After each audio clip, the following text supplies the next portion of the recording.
Ketika Tuhan membalas perbuatan buruk secepat kilat. Part 2. Assalamualaikum warahmatullahi wabarakatuh. Apa kabar Bunda? Semoga Allah selalu memberikan kebahagiaan. Maaf ya Bun, part 2-nya telat. Karena ada hal yang tidak bisa saya tinggalkan. Sekali lagi saya mohon maaf. Dan ini part 2-nya. Semoga terhibur ya Bun.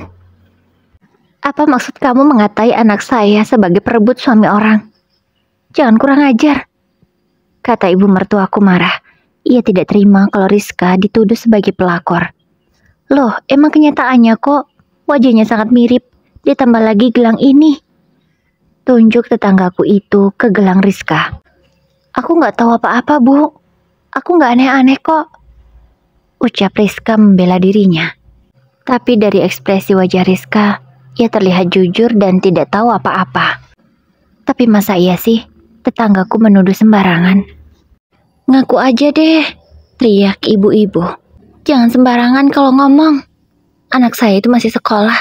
Mana mungkin dia berbuat seperti itu? Kata mertuaku. Kali ini beliau semakin marah. Aku beneran gak tahu apa-apa Bu. Sumpah, ucap Rizka membela dirinya lagi. Udah deh Bu, tunjukin aja buktinya. Suasana pun semakin riuh dan ricuh. Para tetanggaku, amarahnya tidak bisa dikendalikan lagi. Memang begitulah ibu-ibu, kalau mendengar ada pelakor, pasti ikut emosi juga. Tetanggaku yang tahu tentang video Rizka yang viral, langsung mengambil ponselnya dan mengotak-ngatik, kemudian segera menunjukkannya kepada ibu mertuaku dan juga Rizka. Ibu mertuaku dengan seksama melihat video itu. Mungkin ia ingin memastikan betul, benarkah Rizka yang ada di dalam video itu. Bu, ini bukan aku. Tapi wanita ini mirip banget sama Kak Adel. Gelang ini kan juga gelang Kak Adel Bu. Aku pinjam dari dia, kata Rizka setelah melihat video itu. Gak mungkin, itu pasti bukan kakakmu. Timpal ibu tidak terima. Padahal aku yakin kalau ibu sudah tahu siapa orang yang ada di video itu. Aku pun tak mau ketinggalan juga. Kupastikan betul siapa orang yang ada di video itu. Dan benar kata Rizka tadi, kalau itu adalah Kak Adel. Ya, Kak Adel memang sangat mirip sekali dengan Rizka. Jadi wajar kalau tetanggaku sempat menuduh wanita itu sebagai Rizka. Ditambah lagi, gelang yang Rizka pakai adalah gelang Kak Adel yang ia pinjam. Udahlah Bu, ngaku aja kalau anaknya pelakor, sahut tetanggaku bergantian. Mereka spontan menyoraki Rizka dan juga ibu mertuaku. Enak aja, anak saya bukan pelakor, jawab ibu dengan nada tinggi. Ia benar-benar sangat marah. Udah yuk Bu, kita pulang aja dari sini. Rizka segera menarik tangan ibunya dan segera pergi dari rumahku. Saya beneran gak salah lihat kan? Mirip banget sama wanita itu, ucap tetanggaku yang menuduh Rizka pertama kali. Tapi kayaknya itu bukan Rizka Bu. Itu sepertinya kakak iparku, kakaknya suamiku, kataku menjelaskan ke mereka. Wah, gila ya. Kalaupun bukan yang tadi, tapi tetap aja kan keluarga dari suami kamu, anak ibu-ibu tadi, ucapnya lagi. Jujur sebenarnya aku malu, tapi mau bagaimana lagi? Memang itu kenyataannya. Di malam harinya, ku ceritakan kejadian tadi ke suamiku, Mas Rizky. Mas Rizky yang mendengar ceritaku terlihat sangat kaget. Masa iya sih Dek, Kak Adel pelakor? Kata Mas Rizky tidak percaya. Aku juga gak tahu Mas kebenarannya. Tapi video itu sangat nyata. Tidak terlihat seperti editan. Dan orang yang ada di video itu mirip sekali dengan Kak Adel, jawabku.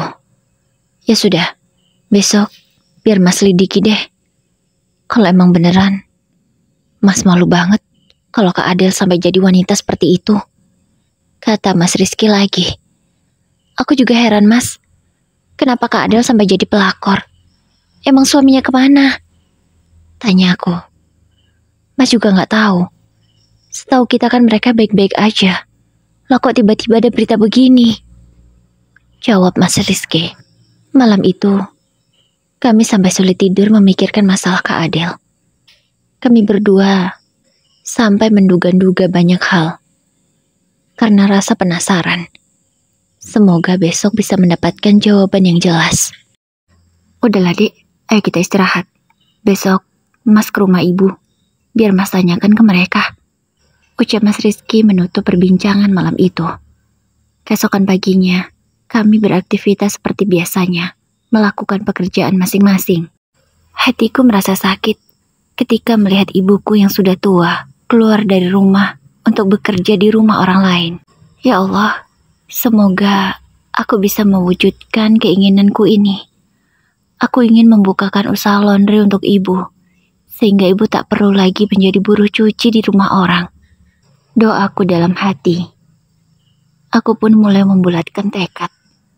Aku harus segera menyelesaikan proyek pembangunan rumahku dan juga membuka usaha untuk ibu, agar ibu tak perlu lagi bersusah payah seperti ini.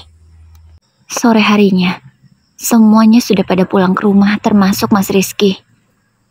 Dek, kamu tahu nggak apa yang terjadi hari ini di rumah ibu?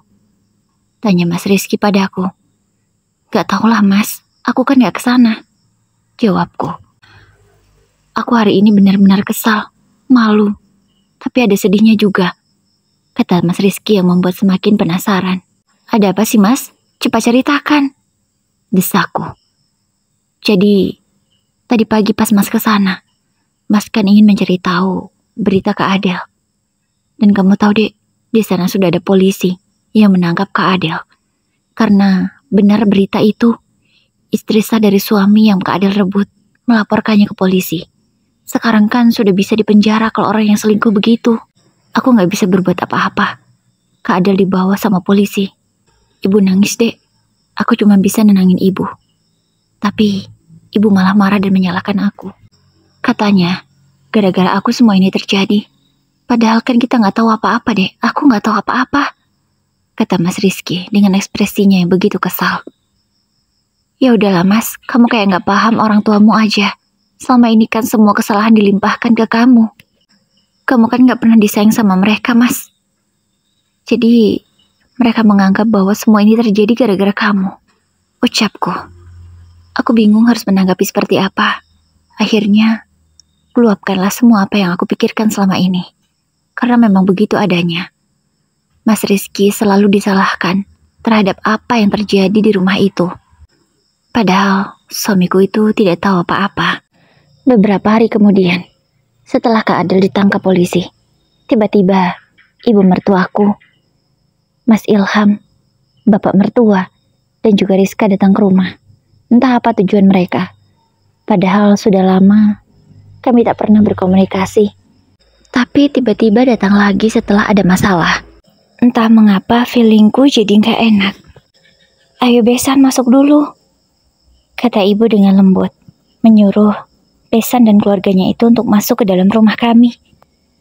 Udahlah di sini aja, kami buru-buru, jawab ibu mertuaku dengan ketus. Yang tadinya ibuku mengukir senyum di bibirnya, seketika senyum itu langsung hilang karena mendapatkan respon yang tidak baik. Rizky, kamu tahu kan kalau kakakmu sedang dipenjara? Ibu mau kamu beri jaminan ke kakakmu supaya bisa dibebaskan. Kamu harus menjamin dia, kata ibu. Ternyata dia datang untuk membahas soal Kak Adel. Menjamin dengan apa, Bu? Kak Adel kan memang salah. Harus mempertanggungjawabkan perbuatannya, jawab Mas Rizky. Kamu ini ya, tega sekali kalau bicara. Kak Adel itu kakak kandungmu, bukan orang lain. Jadi kamu harus membantunya. Dia itu gak salah. Istrinya itu yang gak becus mengurus suaminya. Makanya, suaminya berpaling ke kakakmu, yang jelas-jelas jauh lebih baik dan lebih cantik. Ucap ibu mertuaku tanpa tahu malu. Aku hanya bisa mengurut dadaku, karena aku tak menyangka ada orang tua seperti ini, membenarkan tindakan anaknya yang menjadi pelakor. Sungguh keterlaluan dan tidak manusiawi. Astagfirullah Bu, Kak Adel itu salah. Tolonglah buka mata ibu, jangan terus membelanya. Hanya karena Kak Adel itu anak kesayangan ibu. Ucap Mas Rizky lagi. Sementara aku hanya mendengarkan saja, tidak berani berkomentar. Karena itu urusan keluarga Mas Rizky. Aku juga takut salah bicara kalau ikut campur. Enggak, pokoknya ibu nggak mau. Kalau Adel sampai di penjara, kamu harus menjaminnya. Kata ibu lagi. Aku mau jamin pakai apa, Bu?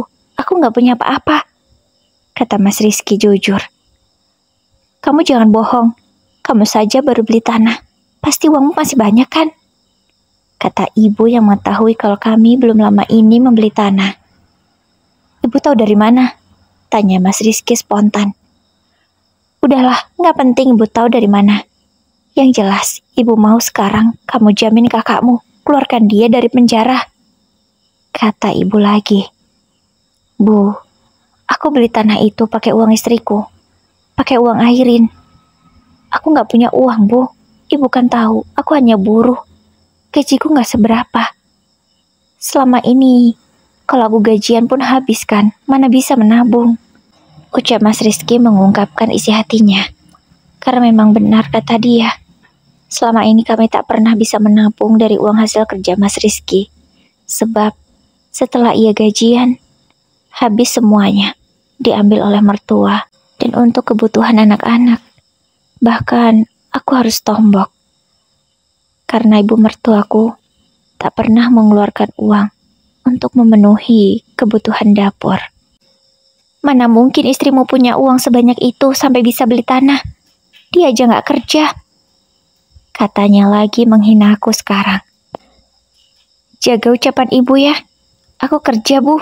Meskipun kerjaanku ini tidak terlihat dan hanya dilakukan dari rumah. Kataku tidak terima dengan hinaan mertuaku. Mana ada orang kerja cuma di rumah aja. Kalau kerja di rumah itu tidak menghasilkan uang.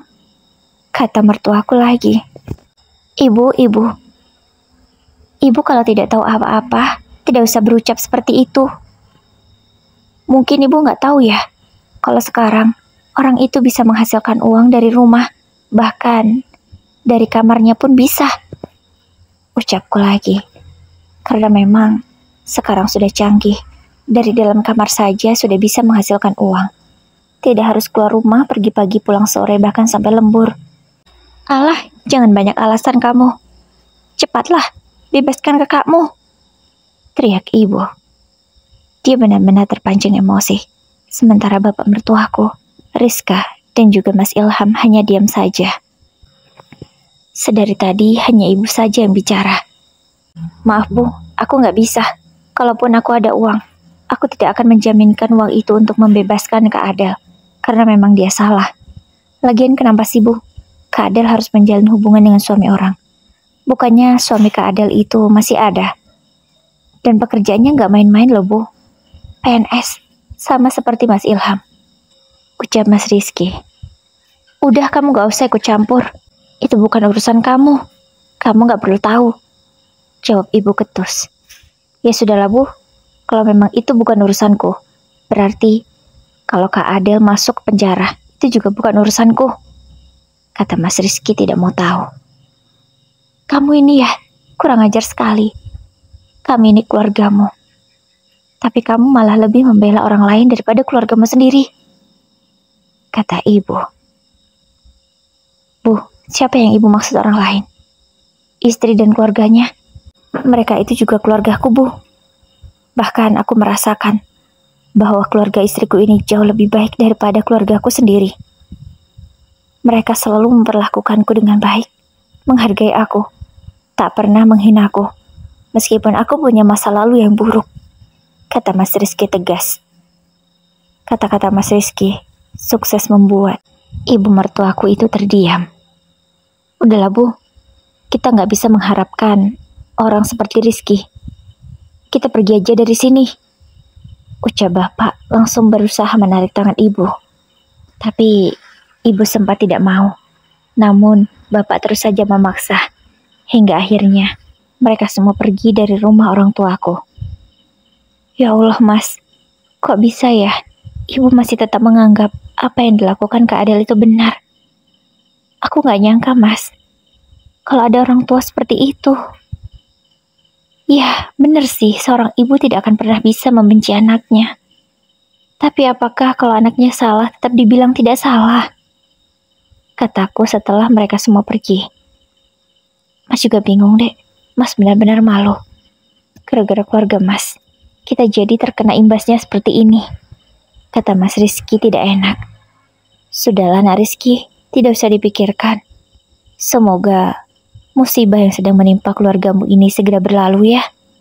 Ucap bapakku berusaha menenangkan Mas Rizky. Setelah kejadian itu, tak pernah lagi kami didatangi oleh keluarga Mas Rizky. Dan kami juga mendapat kabar kalau Kak Adel memang benar-benar akan dipenjara. Dia harus mempertanggungjawabkan perbuatannya, sebab istri sah tidak mau mencabut laporannya. Lagi pula, kalau aku di posisi istri sah itu akan melakukan hal yang sama. Apalagi sekarang, undang-undang tentang perselingkuhan seperti itu sudah disahkan.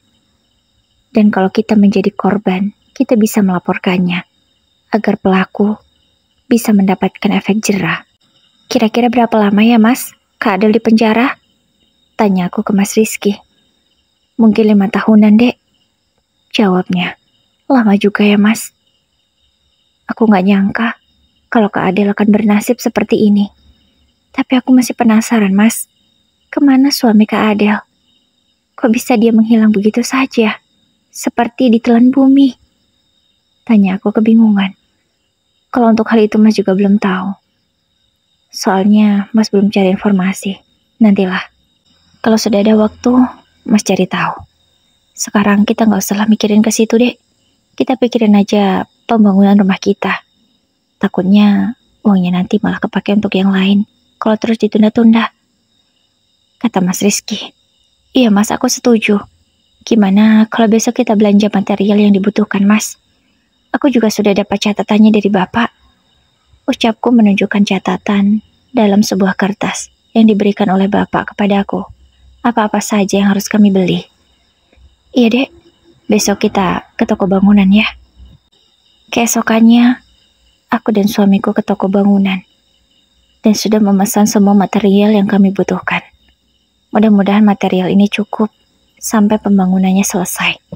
Tidak terlalu besar rumah yang kami buat, tapi mudah-mudahan nyaman dan cukup untuk menampung keluargaku. Proses pembangunan rumahku alhamdulillah lancar. Hingga setelah 2 bulan bekerja, rumah itu sudah terlihat bentuknya. Bahkan atapnya juga sudah terpasang. Dan alhamdulillah, yang rencananya rumah itu belum bisa diplester karena kehabisan dana. Tapi melalui kerjaku di dunia konten, aku mempunyai penghasilan lagi dan bisa menabung. Rumahku bisa langsung diplester. Bahkan sampai memasang keramik sekalian. Iya, aku tidak menyangka rezeki terus saja mengalir dengan sangat lancarnya. 1 bulan lagi pembangunan rumah kami akan segera selesai. Tinggal finishing saja.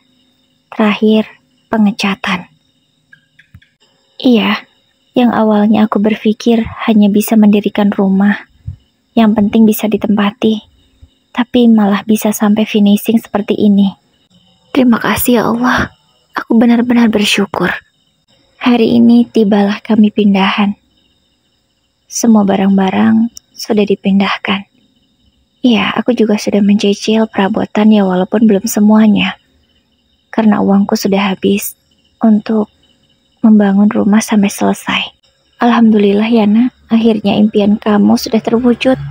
Kata ibu merasa terharu dengan apa yang kami miliki sekarang. Ya Bu, alhamdulillah. Semua ini juga karena doa ibu. Ucapku. Ya nak, jangan lupa terus bersedekah ya nak. Karena sedekah itu tidak akan pernah membuat kita miskin. Malahan akan semakin kaya. Ucap ibu menasehati lagi. Iya Bu, amin. Semoga aku dan keluargaku tidak menjadi orang yang sombong dengan apa yang kami dapatkan sekarang. Karena kami tahu, Bu, bagaimana rasanya saat sulit.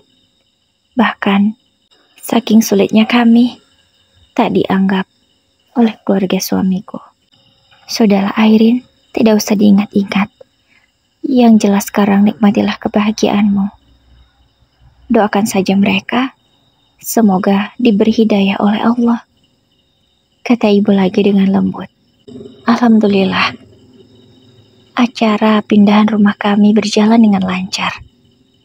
Semua tetangga yang datang memberikan doa terbaiknya untuk kami. Aku selalu mengaminkan dengan tulus doa-doa mereka. Semoga rezeki kita semua sama-sama dilancarkan dan selalu diberi kesehatan. Anak-anakku begitu bergembira karena bisa memiliki rumah baru yang layak. Aku terharu melihat tingkah pola anak-anakku ketika mereka lompat di kasur baru mereka, yang selama ini tak pernah kami miliki. Iya, dulu saat aku tinggal di rumah mertuaku, kasur yang kami pakai kasur lama, yang sudah berjamur dan tidak empuk lagi. Itulah yang aku pakai selama bertahun-tahun. Aku sebenarnya waktu itu ingin beli kasur baru setelah punya uang. Tapi setelah aku pikir-pikir, aku akan dicurigai kalau sampai bisa beli kasur baru secara cash. Aku cuma tidak mau. Malah nanti diandalkan oleh mereka. Kalau mereka tahu aku ini punya penghasilan yang cukup besar, nanti malah semuanya keenakan. Semuanya dilimpahkan kepadaku beban-beban rumah tangga. Makanya aku memilih menahan diri. Kupikir kebahagiaanku ini tidak akan ada lagi yang mengusik. Baru saja kami 1 minggu pindahan rumah. Datanglah orang-orang yang hanya membuat keributan. Kali ini Mas Ilham yang datang. Entah apa tujuannya kemari. Tapi perasaanku benar-benar tidak enak. Wah, rumahmu bagus banget ya, Riz. Mas gak nyangka loh, kamu bisa buat rumah sebagus ini, kata Mas Ilham melihat seluruh isi rumah kami. Dia memuji detail demi detail apa yang ia lihat. Aku menjadi risih. Aku merasa bahwa pujian itu tidak tulus, seperti ada maunya. Iya mas, terima kasih. Alhamdulillah, jawab suamiku singkat. Ada apa mas kesini? Tanya Mas Rizky.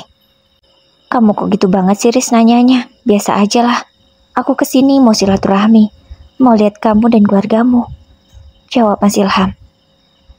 Udahlah mas, gak usah basa-basi, ngomong aja apa tujuanmu kemari, kata Mas Rizky dengan tegas.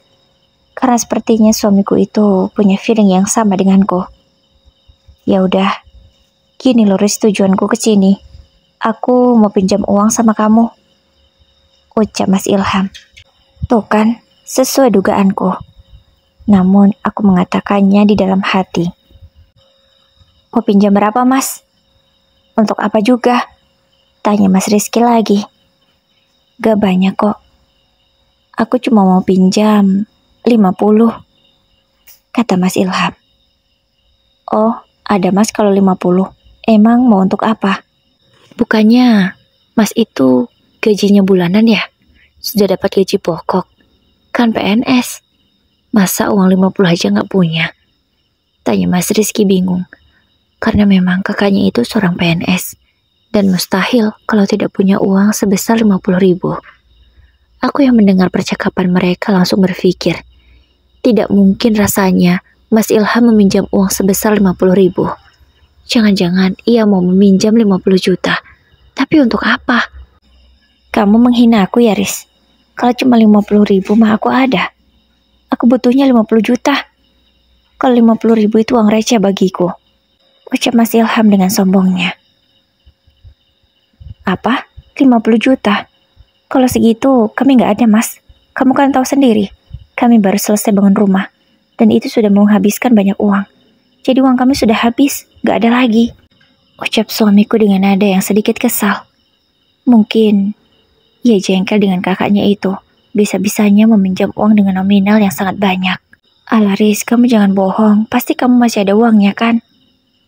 Kata Mas Ilham lagi. Mas, kan sudah kukatakan, uang kami sudah habis untuk membangun rumah. Kamu seharusnya tahu dong, berapa banyak uang yang dihabiskan untuk membangun rumah. Bukan cuma belasan juta, tapi sampai puluhan, bahkan bisa ratusan, kata Mas Rizky dengan nadanya yang semakin kesal. Iya Riz, aku tahu. Tapi aku benar-benar butuh uang, kata Mas Ilham nadanya sedikit merendah. Emang untuk apa sih mas? Tanya Mas Rizky. Gini loh, aku tuh mau bangun rumah juga sama kayak kamu. Tapi uangku kurang. Jadi aku butuh 50 juta lagi. Aku mau pinjam sama kamu, supaya rumahku bisa cepat selesai, kata Mas Ilham. Tapi entah mengapa, kalau ada sorot kebohongan di matanya, aku melihat Mas Ilham itu tidak jujur. Maaf mas, aku nggak ada. Kalau kamu mau bangun rumah, ya sesuaikan aja sama budgetmu. Gak usah nekat ngutang, cuma mau buat rumah yang bagus. Sesuaikan aja lah budget yang ada, ucap Mas Rizky. Kamu kok gitu sih ngomongnya? Aku kan juga pengen punya rumah bagus kayak kamu. Emang cuma kamu aja yang pengen punya rumah bagus? Jawab Mas Ilham. Ia tidak suka dengan ucapan Mas Rizky barusan. Aku senang dong mas, kalau saudaraku bisa membangun rumah yang bagus. Tapi kalau belum mampu yang bagus, yang sederhana juga kan tidak apa-apa, kata Mas Rizky lagi. Tapi aku gak mau, aku maunya langsung bagus. Gengsi lah aku ini PNS. Masa rumahku jelek? Kata Mas Ilham lagi. Ya ampun mas, gengsimu kamu gedein. Uang aja gak ada. Kok besar-besarin gengsi? Kata Mas Rizky dengan nadanya yang semakin kesal. Udahlah mas, pokoknya aku gak ada uang. Kalaupun ada, aku juga gak mau pinjami kamu. Apalagi cuma untuk bangun rumah. Kalau belum mampu tuh, bangun aja sederhana, ucap Mas Rizky tegas, mengingatkan kakaknya itu bahwa berlakulah sesuai dengan kemampuan. Allah kamu ini pelit sekali. Pasti kamu takut kan kalau bersaing dengan aku. Dasar munafik, kata Mas Ilham kemudian keluar dari rumah kami. Aku dan Mas Rizky hanya bisa beristighfar karena tidak menyangka kalau ada orang seperti itu, tidak dipinjami uang malah marah-marah gak jelas. Dek, mas minta maaf lagi ya. Keluarga mas tidak ada habis-habisnya membuat kita kesal, kata Mas Rizky tidak enak padaku. Ya mas, aku ngerti kok. Biarlah mas, yang penting kita gak kasih pinjam. Karena orang-orang seperti mereka itu pasti uangnya gak jelas mau untuk apa. Aku yakin itu. Beberapa minggu kemudian, setelah kedatangan Mas Ilham, kami mendapatkan kabar yang sangat mengejutkan. Ternyata, suami Kak Adel itu bukan seorang PNS. Selama ini dia hanya mengaku-ngaku saja.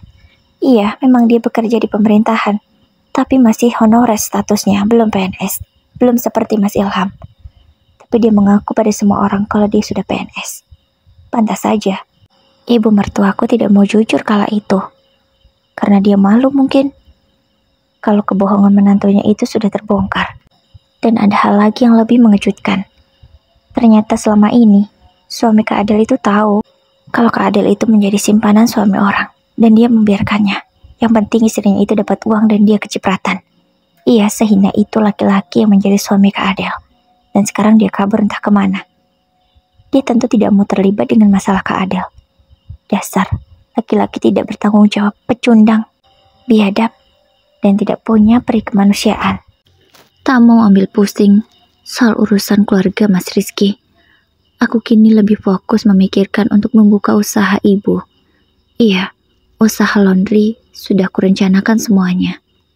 Tempat usahanya aku buat di sebelah toko sembakoku yang berada tepat di samping rumah ini. Iya, aku tak hanya membangun rumah, tapi juga membuka toko sembako. Aku ingin mencoba peruntungan berjualan sembako seperti itu. Karena kalau jualan makanan ringan, rasanya capek sekali. Belum lagi anakku yang pertama sebentar lagi akan sekolah.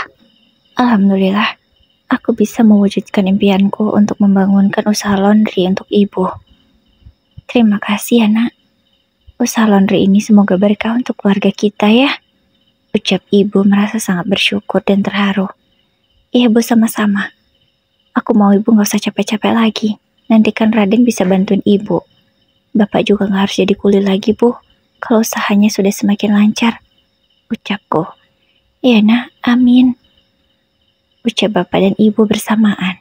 1 bulan berjalan, alhamdulillah usaha laundry ibu semakin maju, semakin ramai pelanggannya. Karena mereka lebih senang, sebab kalau mau laundry tinggal telepon saja, nanti cucian kotornya akan diambil Raden Dan ketika sudah bersih diantarkan lagi oleh Raden. Raden benar-benar sangat bersemangat membantu ibu. Aku salut dengan adikku itu. Daya juangnya sangat tinggi. Semoga kelak masa depannya akan jauh lebih baik daripada aku. Sementara toko sembakoku sendiri, sedikit demi sedikit mulai menambah barang. Yang tadinya hanya menyetok sedikit, kini sudah mulai banyak. Pelangganku juga sudah mulai bertambah.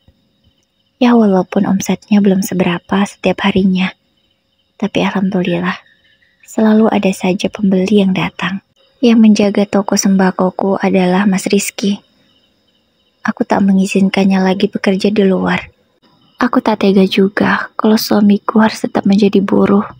Sementara di rumah sudah ada usaha yang bisa ia jalankan. Tapi sesekali Mas Rizky tetap mengambil pekerjaan di luar jika aku sedang tidak terlalu sibuk. Mas, kok tiba-tiba perasaanku gak enak ya? Aku jadi ingat dengan keluarga kamu. Gimana kalau kita ke sana, Mas? Kita udah lama lo gak ke sana. Ucapku ke Mas Rizky. Iya dek, sama. Mas juga kepikiran. Apa terjadi sesuatu ya dengan keluargaku? Kata Mas Rizky. Ekspresinya begitu sangat khawatir. Iya Mas, kita kesana aja yuk Mas. Mudah-mudahan mereka baik-baik aja. Aku dan Mas Rizky segera menuju rumah mertuaku. Setengah jam perjalanan akhirnya sampai. Loh Mas, kok kayak gini keadaannya? Kok kayak gak terurus ya Mas? Tanyaku ke Mas Rizky karena melihat rumah mertuaku begitu kotor, banyak sampah-sampah di mana-mana. Kayaknya rumah ini udah kosong lama deh Mas, kataku lagi. Kita tanya ke tetangga sebelah. Kami segera mendatangi rumah tetangga sebelah.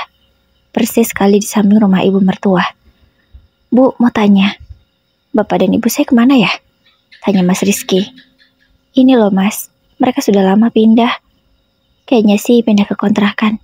Yang gak jauh lah dari sini. Loh, emangnya rumahnya dijual ya? Tanya Mas Rizky lagi. Iya Mas, sudah lama dijual. Itu gara-gara kakakmu tuh kelilit banyak hutang. Sehingga rumah ini terpaksa dijual untuk membayar hutang. Kami berdua sangat terkejut mendengar ucapan tetangga ibu mertuaku itu. Maksudnya gimana Bu? Tanya Mas Rizky memastikan. Iya, kakakmu si Ilham itu terlilit banyak hutang sampai ratusan juta. Gara-gara untuk memenuhi gaya istrinya itu loh, yang sok hedon. Padahal suaminya cuma PNS, yang gajinya itu gak seberapa sebenarnya. Emang sih rutin dapat gaji setiap bulan, tapi gak sesuai sama pengeluaran. Ya pasti tombok lah sampai ngutang ke bank ratusan juta. Akhirnya bapak ibumu juga yang repot, terpaksa harus menjual rumah dan mereka tinggal di kontrakan. Astagfirullahaladzim, kok jadi gini Mas? Kataku ke Mas Rizky. Yaudah Bu, makasih ya. Kalau gitu kami permisi. Ayo dek, kita cari bapak dan ibu. Mas Rizky langsung mengajakku naik ke motor dan mencari keberadaan orang tuanya. Kami mencari di sekitaran sana, karena kebetulan tak jauh dari rumah mertuaku itu ada kontrakan. Mungkin bapak dan ibu mengontrak di sana. Setelah muter-muter mencari, alhamdulillah ketemu. Dan kondisi mertuaku itu sangat memprihatinkan. Mereka mengontrak di rumah kecil, yang hanya ada satu kamar, satu ruang tamu kecil, dan dapur kecil.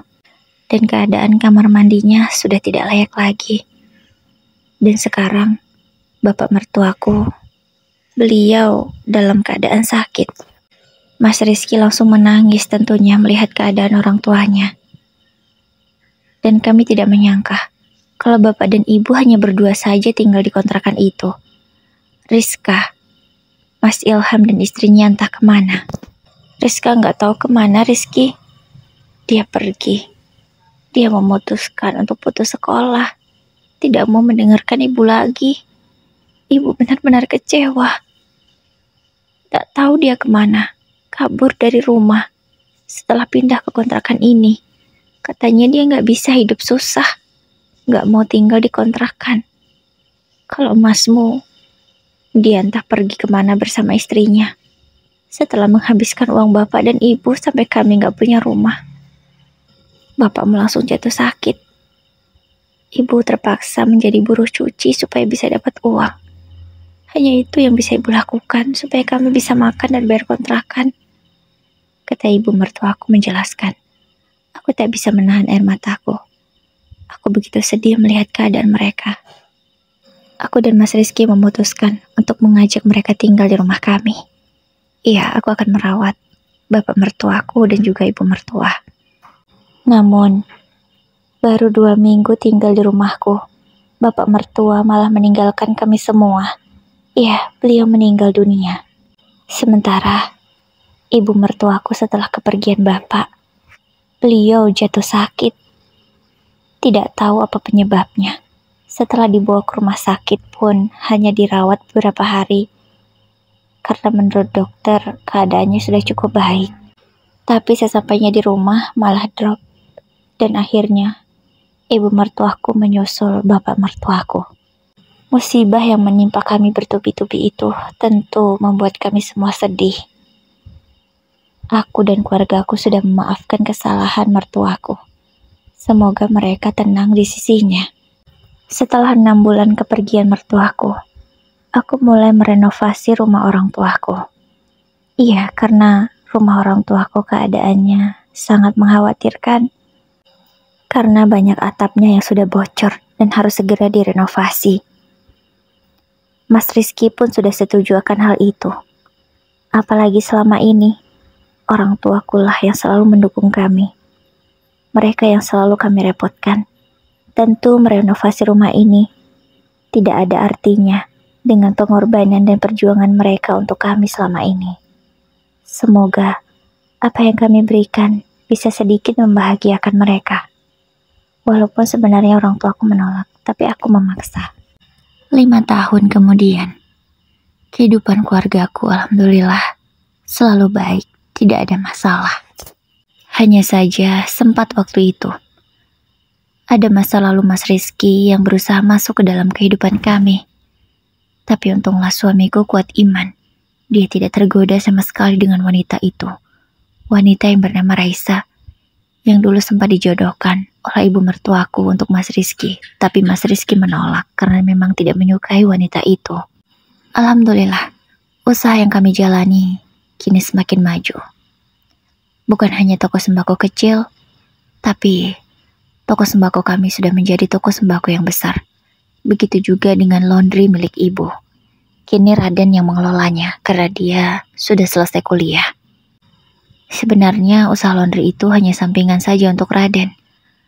Karena dia sudah memiliki pekerjaan pokok sendiri, yaitu menjadi arsitek, sesuai dengan cita-citanya sejak lama.